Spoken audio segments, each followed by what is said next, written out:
Now it's time for Straight on the Point with Jesse T from some undisclosed location somewhere in the world. Now, ladies and gentlemen, here's Jesse T. It's time for the Jesse T Show. On the air and everywhere, from the community to the world. It's the Brown Beauty back on duty. It's Jesse T with you. Hey, that's me, and I can't help it being me, Jesse T. Okay, guys, we got a couple of systems going on here. I'm going to let my Facebook audience look at what's happening here. You see that, guys? That's what's happening there.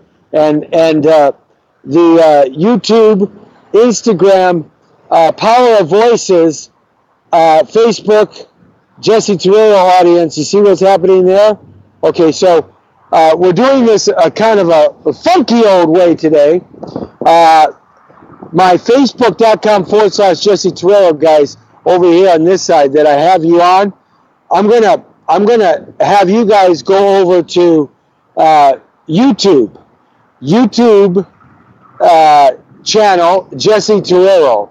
YouTube channel Jesse Torero, or I'm going to have you, that would be the best place to go, or you can go to Facebook.com/Jesse Torero and go on the feed that is coming from our home front station, thepowerofvoices.com, because as soon as I end this direct feed to me here, I'm going to send you over to there, and there's a reason for that. The reason is that we're broadcasting live out here in the streets of San Francisco. We're in the streets of Hollywood at a Jack in a Box, and I'm on my way to San Vicente and a red carpet tonight at 6 o'clock. It starts at 6:30.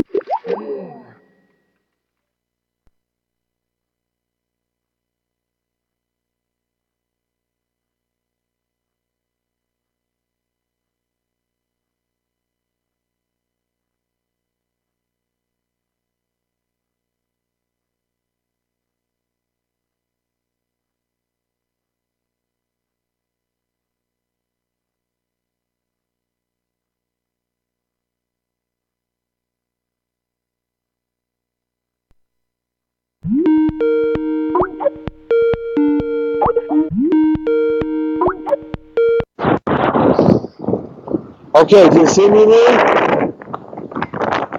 Let me know if you do. Maybe you don't, and I'm just going to have to stay with you guys over here. We seem to always have these difficulties whenever I'm in the street using Skype, and I've got a great signal here. Totally full bar charged. I don't know why that is, but we always seem to have this little technical challenge every time. It never fails when I'm out and about using this Skype setup. We're going to just have to...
It does. Hey, Lee, You're it on. doesn't.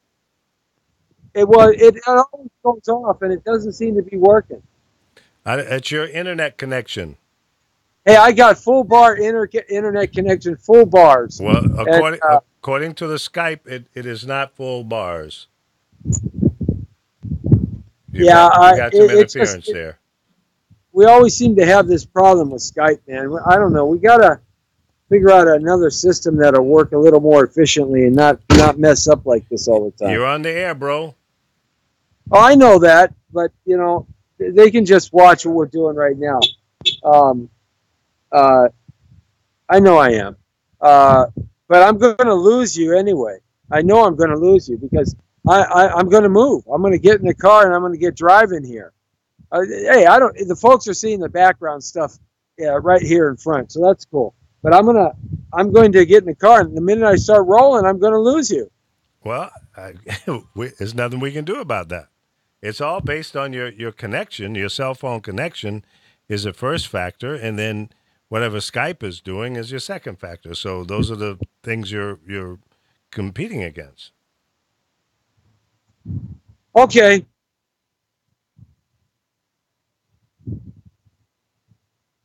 All right.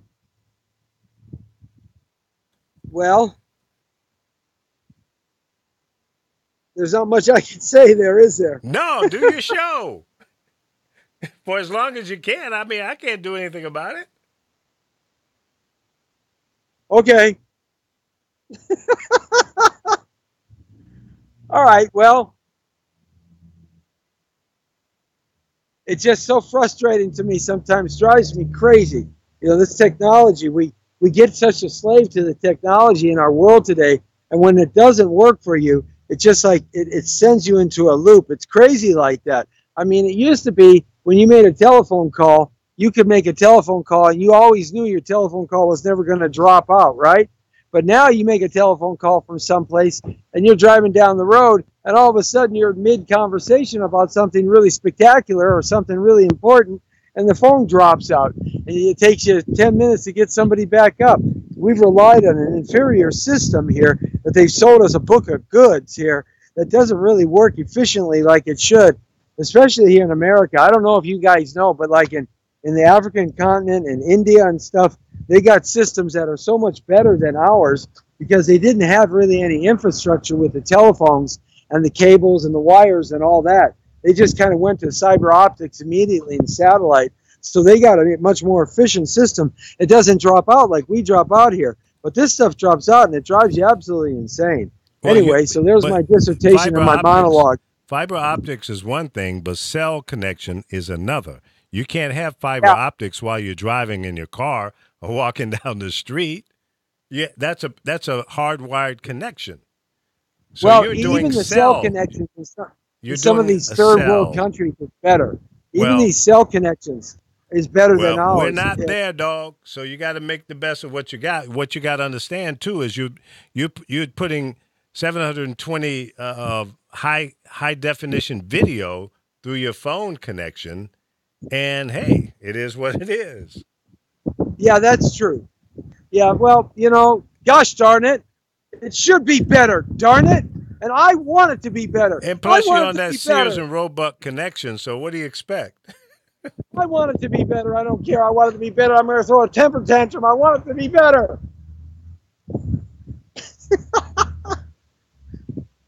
Okay, I got it out of me. All right? I got it out of me. Anyway, today on the Jesse T Show, I'm wandering around the Jack in the Box parking lot here at Highland and Fountain. Okay, you can see Jack in the Box, guys, and I've got both systems running here, and I'm running off of two great phones here, so I should be okay as long as I don't move. Yes, as long as I stay right here. What we're going to be doing, I'm headed down to the London Theater on San Vicente, not too far from here. I'm going to get rolling here in a few minutes. We're going to meet the keynote speaker at this event that's taking place for a premiere of a movie documentary is the second man who walked on the moon, Buzz Aldrin. So he's a 33rd degree Master Mason. I'm a 32nd degree Scottish Rite Master Mason. So It'll be neat to talk to my first 33-degree Master Mason in my lifetime that I get a chance to talk to. So that'll be kind of cool. And I've been a Master Mason, a 32nd degree Master Mason for, gosh, probably almost, I was there 30 years. This would be the first 33rd degree one that I would actually meet. Buzz Aldrin, of all people. Second man to walk on the moon. And, he's known, if you ask the question, did you really walk on the moon?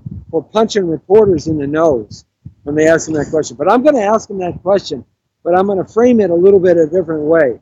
So that's going to be a lot of fun. Saying hi to Mike Laughlin. The Jolton J. Jeff Langton has us on. Valerie Vinning has us on Facebook.com/Jesse Torero. So you guys on Facebook, Facebook.com/Jesse Torero, I'm going to have you switch over to our other system that I've got parallel running right now at the Power of Voices or our YouTube channel, Jesse Torero, or the feed that we got through coming through the Power of Voices on our Facebook site, Jesse Torero, and the Power of Voices Facebook site as well. And the reason why is because I can't drive with two things in my car, in my hand, and I got to get driving. So I'm also going to switch you over here so I can just focus on one item here, because I want to talk about space, the final frontier, because these are the voyages of the journey of all in the day of the life of Jesse T. Searching out for new life and new civilizations, to boldly go where no man has gone before.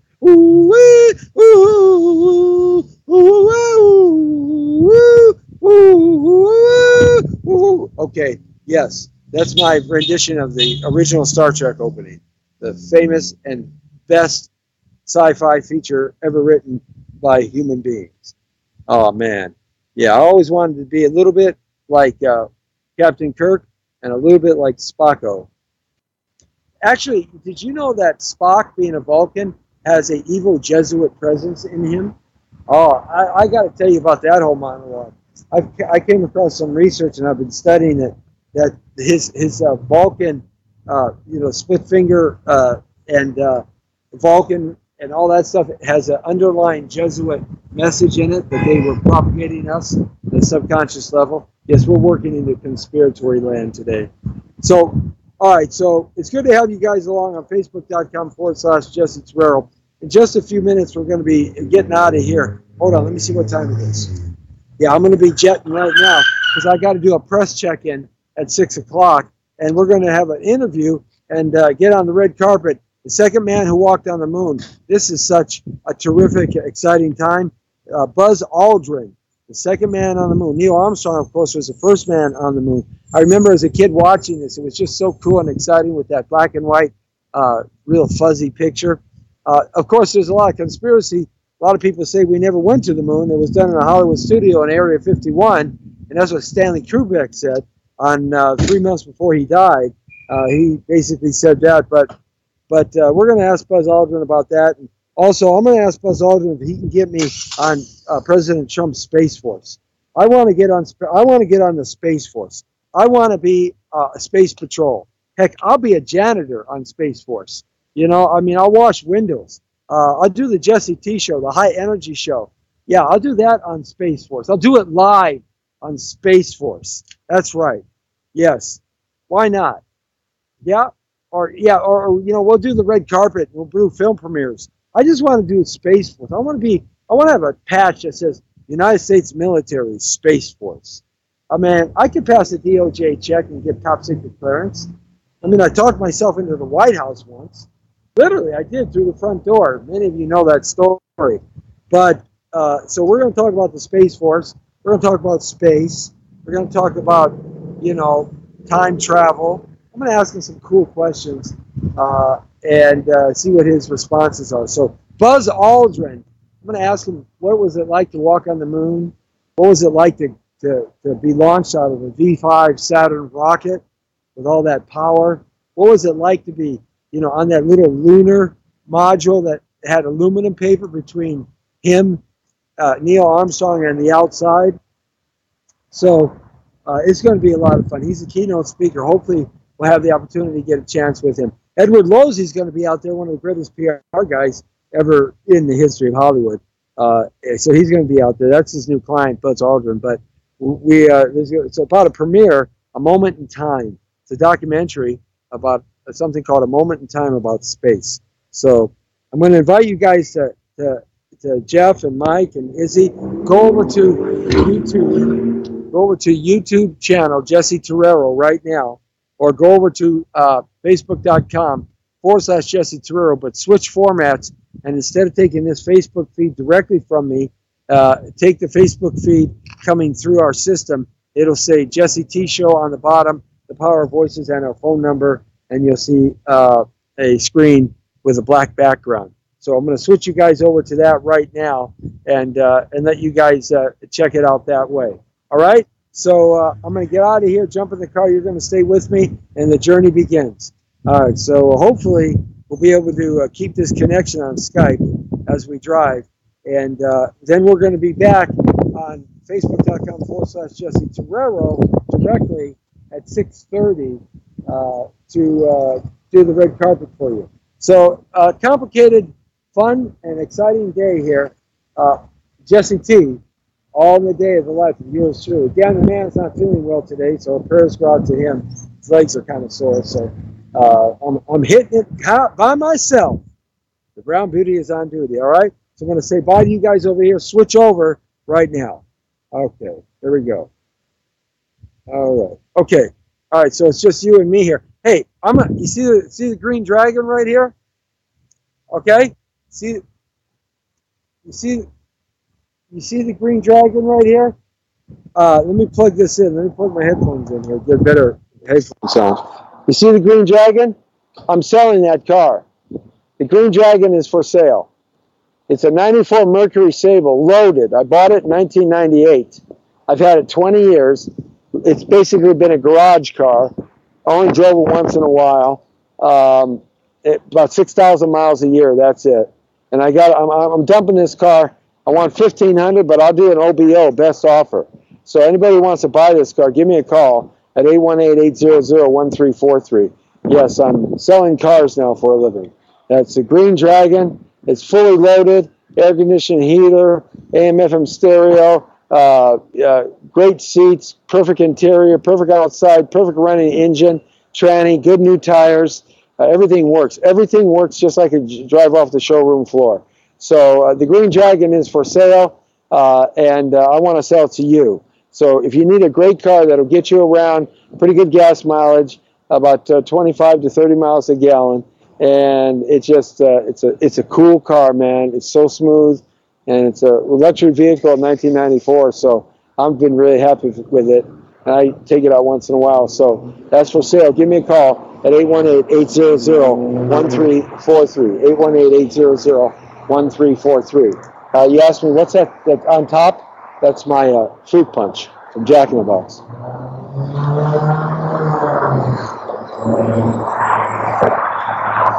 Okay, as we're circling around here and catching the views of Hollywood and Los Angeles and everybody who's kind of getting gas here, we just love. Hollywood is an interesting place for those of you who don't know Hollywood. You get characters like this guy behind me, kind of Looney Tune, homeless guy.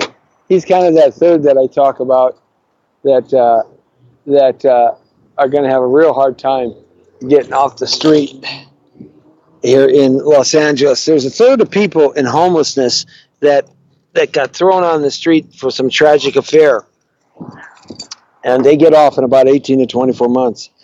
Then there's a third of people that don't ever get off of the street because they like being on the street. You got to watch out for this guy here.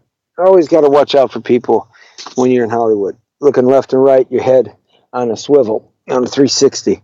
So I'm off to 1020 San Vicente in Los Angeles. That's where I'm headed.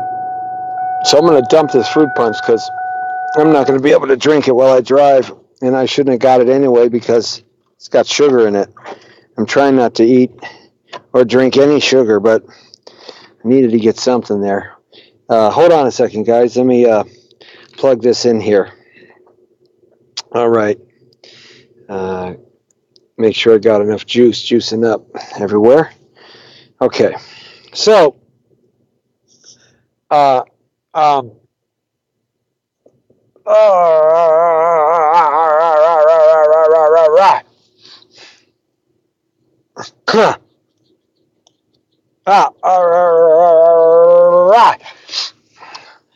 man, it's terrible when you got something stuck in your nose.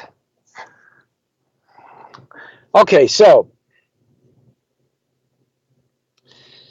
we're rolling now.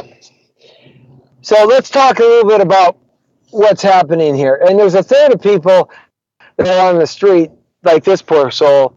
He's just psychologically impaired, chemically imbalanced and impaired, definite problems, and he'll never get off the street. He will. That's it. His life is over with, and he'll never get off the street. I went up through the wrong. I drove through the fast order place here, Jack in the Box. I didn't think anybody was going to be at the other end there as we're kind of backing up. Yes, you're going to go with me on this journey. Yeah, this journey today. So this is kind of what I go through, getting to places and doing stuff. So you're just going to hang out with me. There's an Uber driver right there. You'll see an Uber driver. See the guy sitting in his van right there? He's an Uber driver. It's Uber. Lots of Uber drivers now around town. Lots of Lyft drivers. They're looking for rides or sitting in key spots that have been profitable for them. It's a good way to make a living if you know how to do it. You know, with every business, there's certain things you gotta learn about the business and how to time things right. So where I'm headed now, I'm going south down Highland Avenue, and Highland Avenue, just behind me is Sunset and Hollywood Boulevard. Excuse me. And I'm crossing Santa Monica Boulevard right now as we get down to San Vicente. I'm going to go to Wilshire because Wilshire Boulevard crosses San Vicente. And we're on our way to the London Theater at 1020 San Vicente in West Los Angeles. And it's a movie, a docudrama called A Moment in Time, and the keynote speaker is Buzz Aldrin, the second man who walked on the moon. So we got to check in at 6 o'clock, press check-in, and then at 6:30 the red carpet starts for a quick half hour. So hopefully I'll catch up with Buzz. That's my goal, is to catch up with Buzz and talk about the moonshot, and talk about the Space Force, and talk about space and time and all that cool stuff. I've always been fascinated by space. I've always enjoyed the idea of how vast and large space is, and contemplated, lots of things about whether aliens are here that we've been visited. And I think when I think about that and I ponder on it and all the books I've read about that, we definitely have been visited on this here planet Earth, God's blue-green Earth. With all the pictographs around the world that have the same type-looking creatures with these big giant heads, the big giants. Stephen Quayle talks about the giants of the planet. In the book of Genesis, it's talks about the fallen angels or the Nephilim. In the Sanskrit, in the Sumerian tablets, it talks about the Anunnaki, Enos and Enu, and Anu, their father, the Anunnaki, giants. Of course, in the Old Testament, with David slaying Goliath, a giant, the Philistines were giants. And the Philistines were basically from southern part of the Middle East, up near Syria. And they were giant people there, as represented in the Bible. So we definitely have been visited by other creatures. Don't do it, buddy. We've definitely been visited by other creatures at different times of the planet Earth. Historically, we're starting to find more and more things. Giant bones that the Smithsonian has in the Smithsonian and the English Museum in London, and also in Egypt, that they aren't telling us about. Of course, all of the UFOs, which just are unidentified flying objects, it doesn't mean they're space creatures, but some of them zoom along pretty quickly, much faster than what we think we can go. But our technology is really advanced. They talk about the astronauts, a lot of them talked about things they saw in space while they were flying to the moon that were just unexplainable. When you travel around the world, you ask yourself, how did these ancient civilizations, how did they accomplish these great feats of architecture and building when they didn't have machinery? How did they do it? The Tibetans will talk about they used sound waves to raise these blocks. Scientists will say that you can use sound waves to cut granite and marble very, very precisely. So, I mean, all this, how did they accomplish these things? And then why did they disappear? Where did they go? What happened? Of course, the Earth has been through many cataclysmic events that have taken place. The last one was when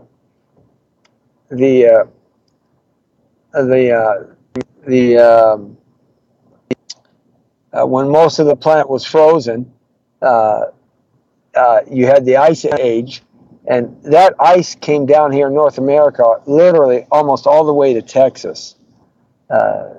That's why underneath Texas and Oklahoma and the Dakotas and Kansas, right in the heartland of America, there is the largest underwater freshwater aquifer in this hemisphere, from Canada to Chile, because when the 10-mile, 5 and 10-mile high icebergs receded back to the North Pole at the end of the last ice age, about 15,000 years ago, they carved the heartland out, and the ice melted as it was receding back into the ground and the aquifers below. And that's how the Great Lakes were made. They were carved, and water was just deposited there in the 5 Great Lakes. That's why it's the largest fresh body water in the world, the Great Lakes. So, I mean, that was a cataclysmic event. Volcanic eruptions like we're seeing in Kilauea. And incidentally, they're saying now there's a thermal plant that's literally right on that volcano that they use for power and energy on the Big Island of Hawaii. They sink down these giant pipes through a drill process, and they frack and break up the hot rocks below, and they shoot steam down there to create hot water. And the hot water is brought back up, put into turbines to make power and energy for Hawaii. And they say that fracking is probably the cause of this lava flow that's happening on the Big Island and the volcano there, because it's very unusual that this lava flow is still going as strongly as it is and completely obliterating everything in its path. They talk about that this facility might be a military facility, that they're using sonic waves to frack, not a drill. Once they get the hole down there, they're shooting sonic waves down there to frack.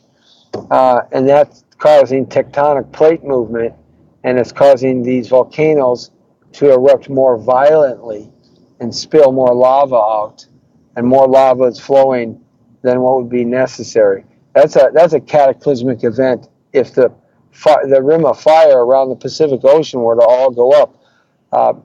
they say that the supervolcano in Yellowstone has gone up before. And if that pops off, the supervolcano in Yellowstone, and it's rising, there's a lot of activity now, that will wipe out every living soul on the planet Earth within 6 months. 95% of all life as we know it will die on the planet Earth. So cataclysmic stuff has hit our planet for billions of years.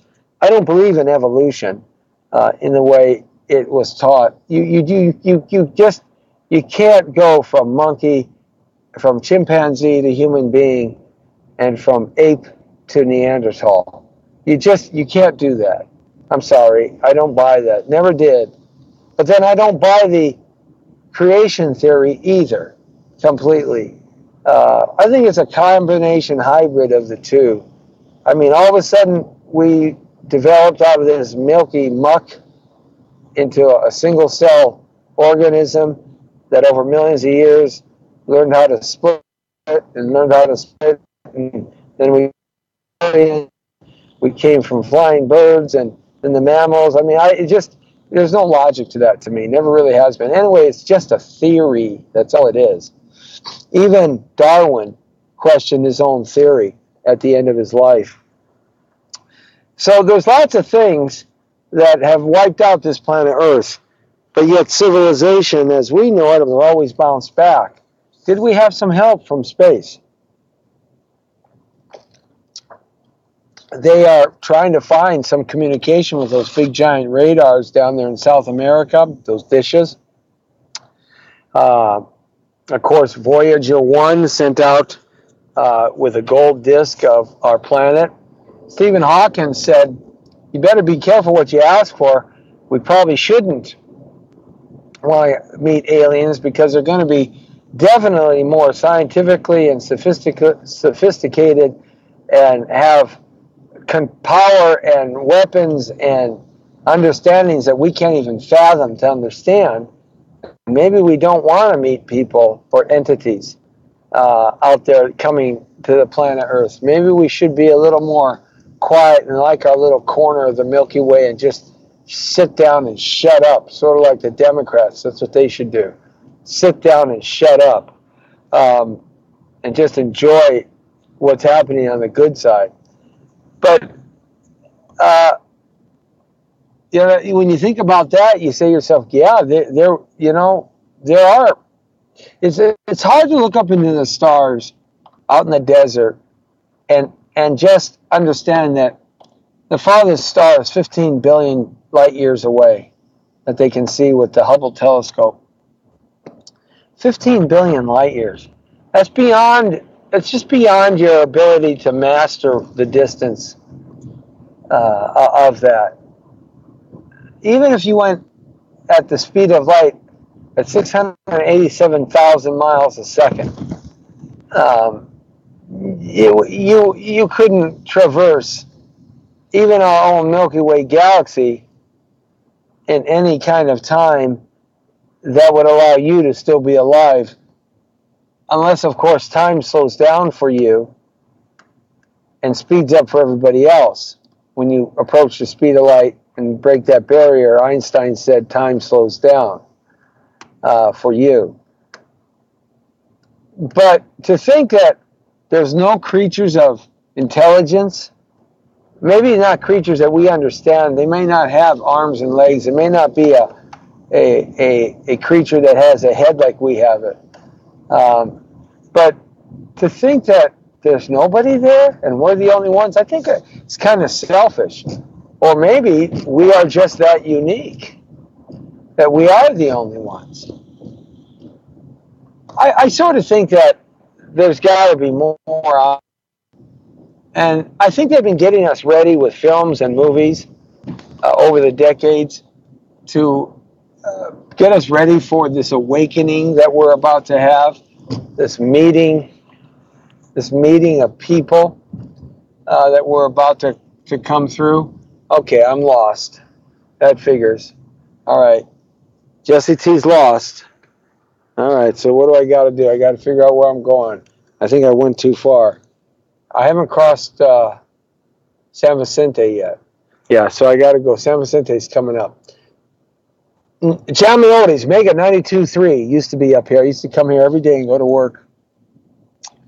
Of course, that became the Beat for 20 years. And then it became this hip-hop station that's out there now for the last 3 or 4 years. At least the last 2 years.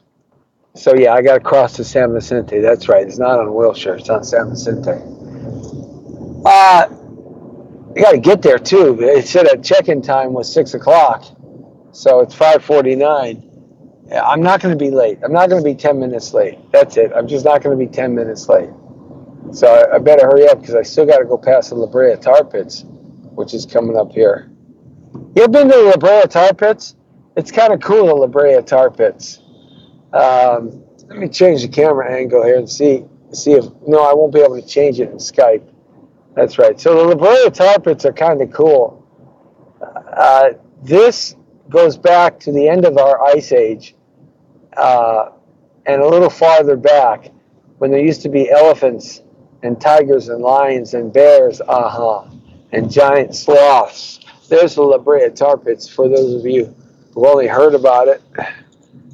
And what would be, it would look like water, and the animals would come down here and they get stuck, and then they thrash around trying to get out, and they get stuck some more, and they eventually would sink by their weight and get consumed by the tar, and that's why they find so many bones here. In fact, this is one of the most prestigious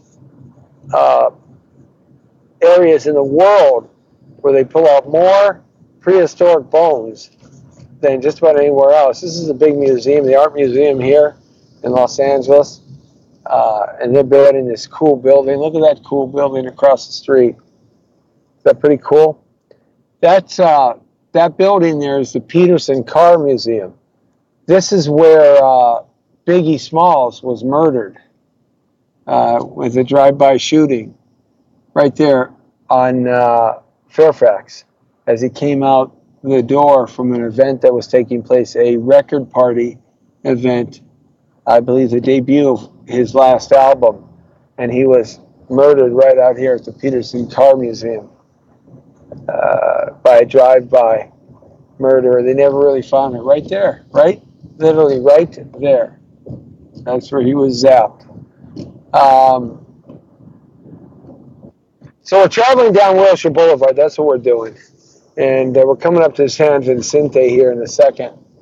And then we're going to be, I believe, taking a right to go to the London Theater to meet Buzz Aldrin. But that's an interesting story, how they put these guys together. You can get a little bit of that in the film that has a lot of movie stars in it. When I can't remember who the lead was. Kind of a little bit of the story. But when you start reading about these guys' stories, these astronauts were really courageous guys. They were literally going into the unknown, flying on a spaceship that a original digital watch computing power is all they had.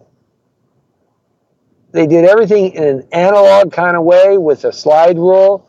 They didn't have any hand calculators or computers on board to speak of.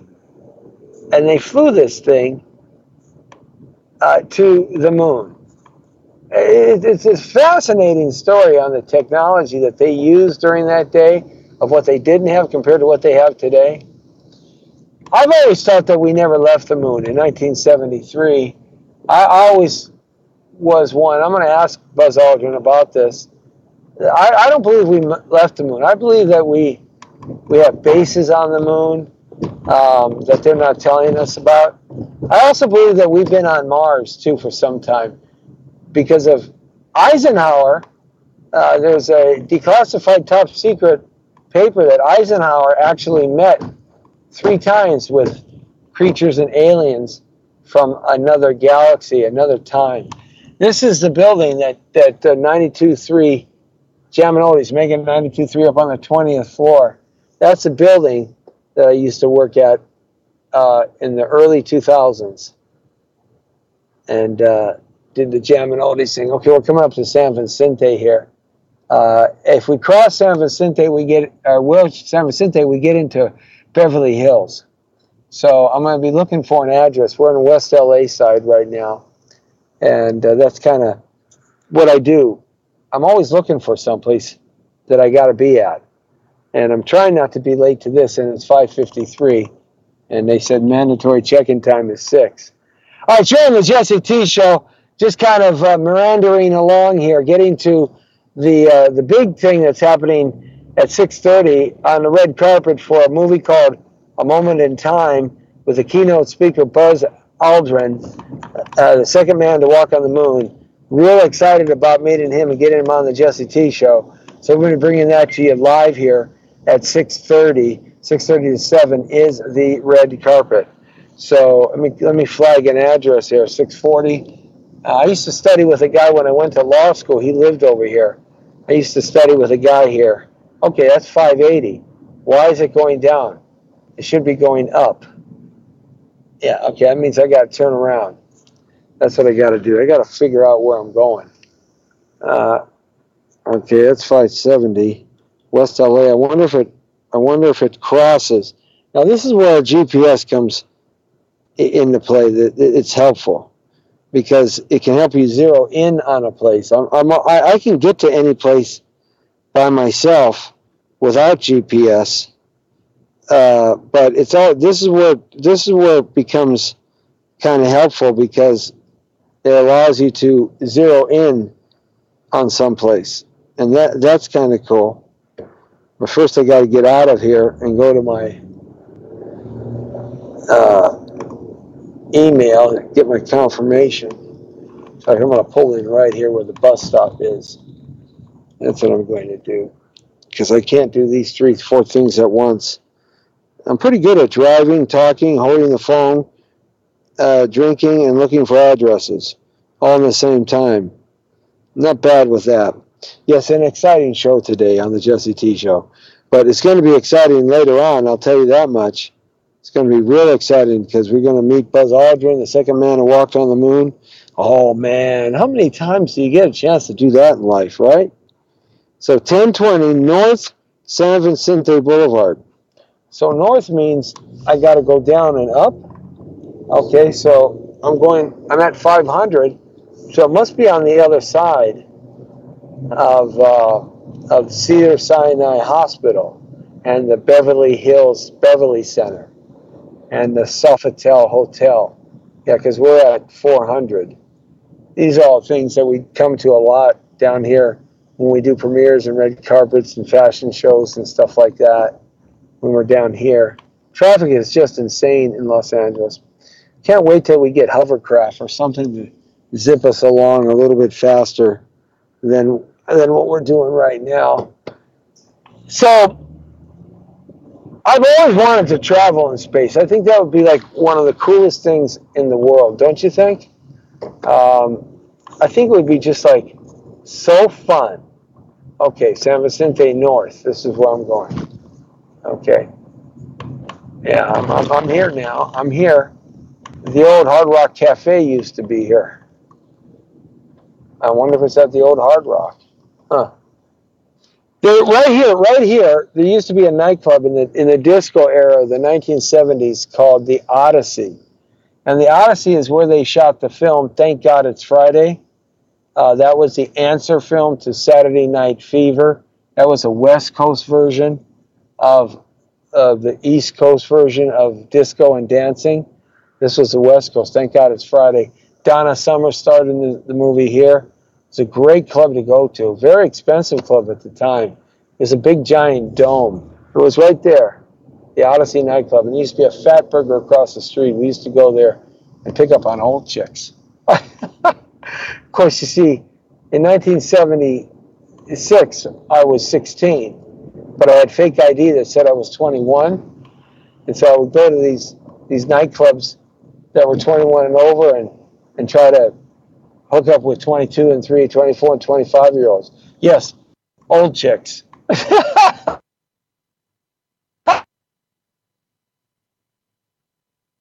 Is that like a gangbuster change of time? Man, time flies, guys. It really does. It really is. Enjoy your life. So, the Jesse T Show has kind of been meandering along today.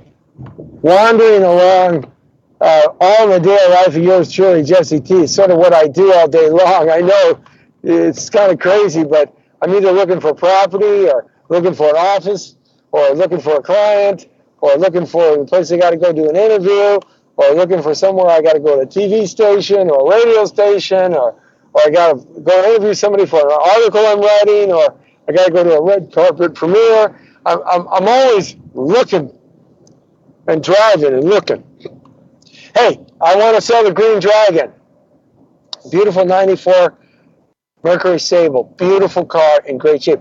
We've been driving in it. It's such a pleasant automobile to drive. I've had it for 20 years. Low mileage, 6,000 miles or so a year. That's it. And I'm looking for $1,500 for it. But all best offer, OBO, man. I got to dump this thing in the next 4 or 5 days. So, if I can score anything near $1,500 or I do have a bottom line, I'm willing to negotiate. So give me a call at 818-800-1343. I got to dump this car. So come on in here, boy. Come on, man. Get in here, buddy. God almighty. All right, so I'm getting close to my destination here. I'm at the 500 block. Now, wait a minute. San Vicente, North San Vicente. We're in the heart of West LA. I mean, this is like Santa Monica Boulevard in San Vicente. That's what this is. It's the Pacific Design Center. A lot of fashion shows are done here. Wow. Okay. Well, that's it for the Jesse T Show. It's rolling up our time here.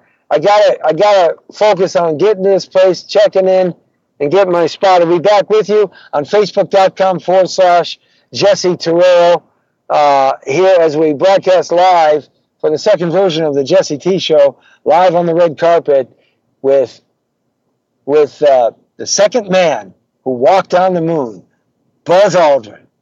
Wow, how exciting.